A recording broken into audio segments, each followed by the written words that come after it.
Using this one strategy, you're going to destroy your cash flow issue once and for all. Listen, if you've been in commercial construction for even a month, you know that one of the challenges that people in construction have is getting paid, and getting paid with enough money to fund your job so that you can get bigger and better jobs without having to worry about cash flow issues. And in this video, I'm going to show you the #1 strategy that you can use to double or triple your cash flow almost overnight. Let's get to it. What I'm going to talk to you about today is what I call strategic schedule of values. So the issue that almost every single contractor has is you do the work, you try to get paid, but then they come back and they give you either pushback or issues on the percentage of completion that you've submitted, or sometimes you're literally waiting 60 or 90 days to get paid for the work that you performed, and you literally run out of money on the job, or it stops you from getting bigger and better jobs. So in this video, I'm going to show you how you can destroy that issue of cash flow once and for all. So this right here is a typical AIA payment application. There's going to be a G702 sheet, which is all the numbers, which I'm going to cover in another video. And on this sheet, you're going to see that what is called the G703. So this is what you're actually going to use to submit. This is called the schedule of values. And what happens is a lot of people don't understand how to prepare a schedule of values. So in the last video, I actually talked about progress payments, progress of completion payments, and I introduced this concept of schedule of values. But in this video specifically, we're going to talk about the strategy behind how to create a strategic schedule of values. So the first thing I'm going to do is I'm actually going to open up Excel. All right, so let's say I am a framing and drywall contractor, and I get a contract for $300,000, framing, drywall, insulation, and acoustical ceilings. Let's say that's my scope of work. And month number 1, I decide I'm 25% complete. All the framing's done. The MEP guys are able to come in. Framing is arguably the most important part of the entire construction because that's literally like the halfway point that people can't move forward until you're done with the framing. And I say, you know what, 25%, that's what I'm going to bill for, right? Now we decide, let's calculate what 25% is, $75,000. So you create an invoice for $75,000 or a payment application with one line item, and you submit that to your owner and architect or your GC. And they come back and they say, are you crazy? We're not going to pay $75,000 of your contract. That's way too much money. There's no way that we're going to pay that. You need to revise it to 20% or 10% because that's more realistic. And guess what?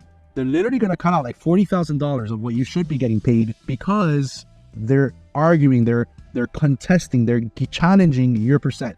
So how do we overcome this? So what happens is if we put that bill in, let's say we're at the end of the middle of the month. Usually you put the bill in for the 20th. You've already worked for almost a whole month. You submit your bill and you don't get paid for 60 more days. And when you finally get paid, you're only going to get 30 grand. 30 grand barely pays the rent. So how are you going to fund your labor, fund your materials, pay yourself a salary, and reinvest in your business and your estimating and hiring more people? How are you going to do that if you're only getting paid a percentage of what you should?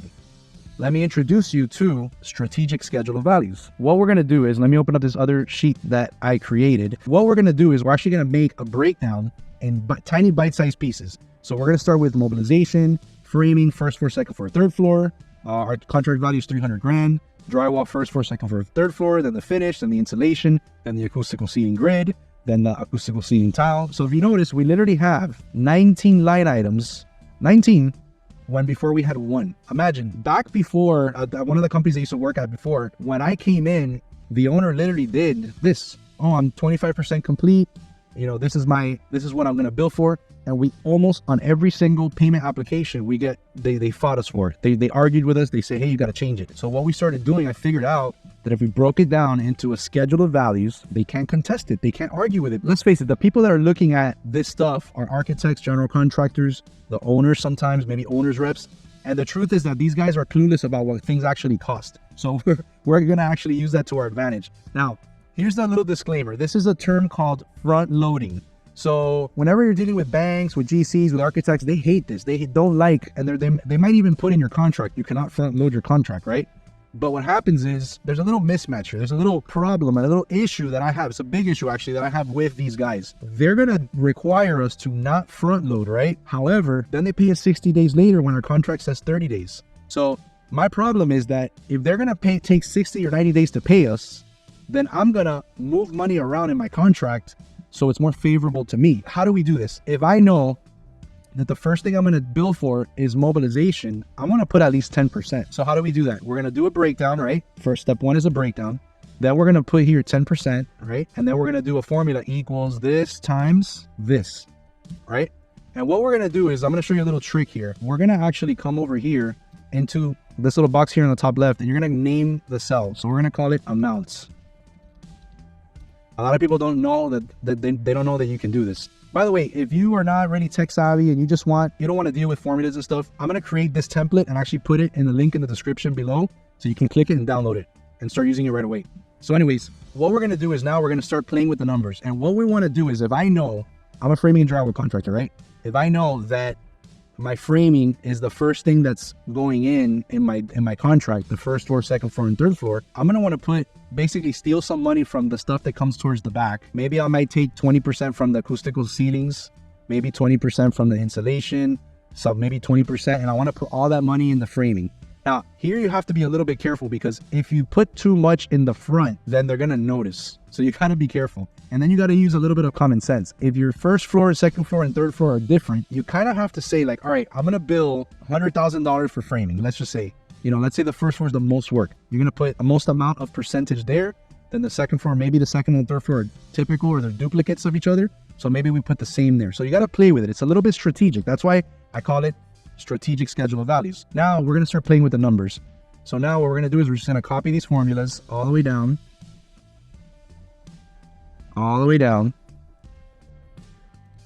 And then here we're going to put a sum equals sum, and we're going to highlight all this.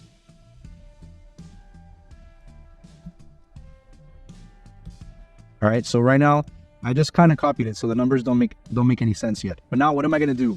All right, so remember in the example before, I said I want to build 25% for the framing. So let's put in 25. All right, so I'm going to put 25, 25, 25, right? And then maybe I'm going to put like 10, 10, 10.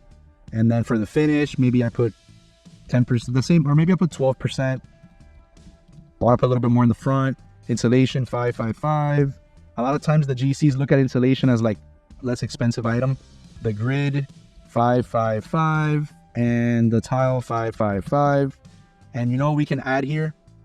We can add a line item for layout. So here I'm going to put layout. And I'm going to do the same formula. And maybe I'll put 5% for layout, or maybe 3%. So it's not too much. So now I'm at 597,000 when I got to get to 300. So I got to cut out about 200,000. So what I'm going to start doing is I'm going to try to I'm going to start making sense of the plans. Like, all right, if the first floor is the biggest, so I'm going to put 30 here, then maybe this one 20, then maybe this one I'm going to put 20 also, right? But look how much we are in the third. By the time we're done with the first floor, or framing the job, we're going to have $249,000. So if we build like this, we're not going to have issues getting a lot of money up front. So again, I hope you're seeing the power in this. So now the drywall, maybe I put in 10% makes sense. So I think I have too much in the front. So maybe I'll put this 20, 15, and 15. So like look at it logically. If you do your estimate, and let's say about a third of your contract is framing, like let's say that's the number, or let's say, I don't know, it's 25%. We want to make sure that our total is more than 25 here. So when you add this up, you look here in the bottom right, you see how it says 53%. Maybe we want to make that 40%. That way it doesn't bring any unnecessary scrutiny to us. So we're going to look at this, 38. Let's bump this up to 20 right here. Okay. All right. I'm good with that. So now look, we're at 492. So now maybe the drywall is 15, 8, and 8. And maybe the finish, I drop it down to like 6%. But you see how it's like a little bit of strategic, and we're playing with the numbers. Insulation, let's put 3%. Where are we at? 423. So acoustical ceilings. So I think we still have too much in the top. So let's put 15. Let's put 8 and 8. Then here, let's put 10. I don't know, 5 and 5. Let's leave it at 6%. Where are we at right now? 363. Okay, so let's take away from the insulation. Let's take away from, so if you notice, it's not that you're billing, like you're looking at the insulation and $6,000, right? Oops, $6,000. Like that's the money you're going to make off of it. You're literally allocating a percentage. Let's say your insulation of the first floor is really 20,000 or 15,000. you're allocating some of those funds towards the earlier stages of the contract. So back in the day when I was doing commercial drywall, I literally would put 10% for mobilization. I would do my layout, and I used to get like 60% of the money by the time the framing was done. So I think actually we could play with this a little bit more. I think we can bump this up to this. We got 366. Let's take away from our ceilings here. Let's see where we are, 348. So let's put 333, 330. Let's take away from the finished, 321. All right, let's put 1.5 for our insulation. Let's change this so that we have more decimals. Where we at, 316. Okay, perfect. Let's make this 12. Again, this all has to add up to 100. So let's make a sum total here. Totals, sum. Okay, so we're at 102%. So let's subtract 2%. So let's take out the 2 from the first floor. So 7.5%. Boom. So we've just hit $300,000. Again, this looks tricky. If you're like non-technical and maybe you're like one of these field guys that you hate the computer, which is super cool, like it's perfectly fine. Again, this template, you're gonna be able to download it in the description. And again, I'm here to help you with this. So now, once we do that, we're gonna make sure that the numbers match, everything looks good. You're gonna give it a final look before we put it into our AIA application.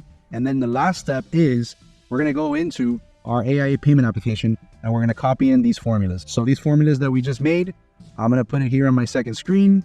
Let's erase all of these original ones. And what we're gonna do is we actually have to come in and put a couple new ones. In the link below, I'm also gonna actually give you this payment application because you're gonna need it. So make sure you go in the description below. So let's add a couple of rows here. Let's bring down all these formulas. All right, perfect.